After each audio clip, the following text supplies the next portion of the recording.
që ikim ballafaqimit me krijimtarin tonë ballështore. Po nuk ka gjë të keq. Është pozitiv.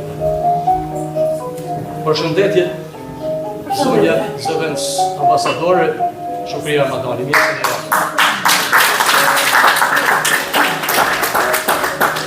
E kom shkurt unë atëherë, edhe që një dy fjallë njëse dhe e.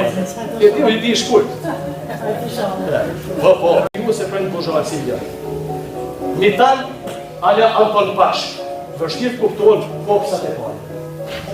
Të mbafura lashta e Zopjane që mbante edhe tjetër unë. Tjeshin të një flesnori ala Bina Kalia e Gjon Markazhoni. Gjenjati të se të në Këmish me të për veprimtari armiqësore, i cili slogan nuk kërkonte mospajtimin me organet komuniste të asaj kohe.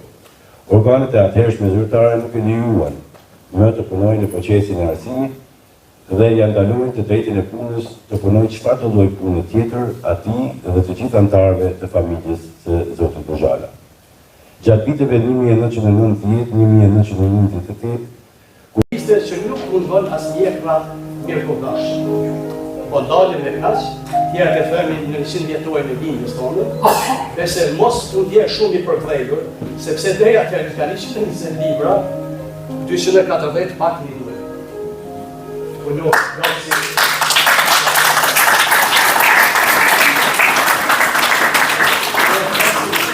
Zëvendës ambasador, për një rast i lusë në fund diçka besoj që tjetë diçka dhe.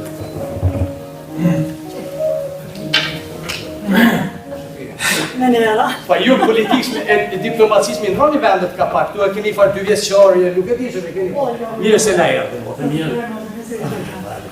Përshëndetje për të gjithë, në veçanti për provojësin të librave sot, i kërkoj falje për onesën nga që patëroni bona nga vetë nga vetë. Ky shtektim në ka zgjatë dikun 30 vite bashk, dhe ja me luptë që se cilin nga ta i njoh personalisht dhe më lidhin shumë gjëra të bukura bashk. Na lidhin edhe shtektimet e poezive, shtektimet e romaneve të ndryshme, po na lidh dhimbja dhe dashuria për Adheun. Kjo është ajo më emocionale dhe më e bukura që i përmbush gjitha këto vepra, duke marrë parasysh edhe punimet e cilat zbukurojnë sallën këtu.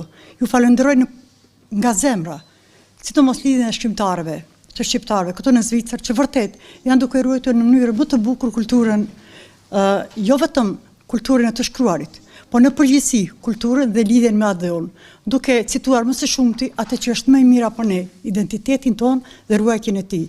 Shpresoj se me njerëz të tillë dhe me gjenerata të reja që duhet të mburren me këta njerëz dhe të mbruhen nga idetë e tyre, vërtet do ta kemi një të ardhmë të mirë, një integrim të dur, por jo një asimilim, asesi.